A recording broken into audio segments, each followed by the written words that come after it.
Aksi pengendara mobil tabrak penjual bakso hingga gerobak hancur.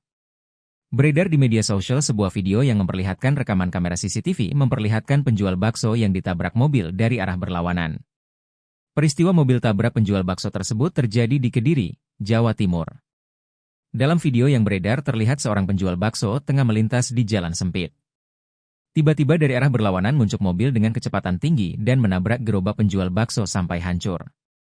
Akibat insiden itu, gerobak bakso beserta isinya berserakan di jalan, sementara sang pedagang sedikit mengalami luka-luka akibat terjatuh di antara puing-puing gerobaknya yang hancur.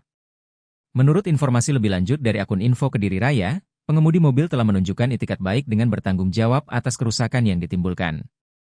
Disebutkan jika pengemudi mobil tersebut telah bertanggung jawab dan mengganti rugi sebesar 7 juta rupiah. Adanya kejadian ini mengundang prihatinan dari banyak warganet. Beberapa dari mereka yang menyayangkan tindakan pengemudi mobil yang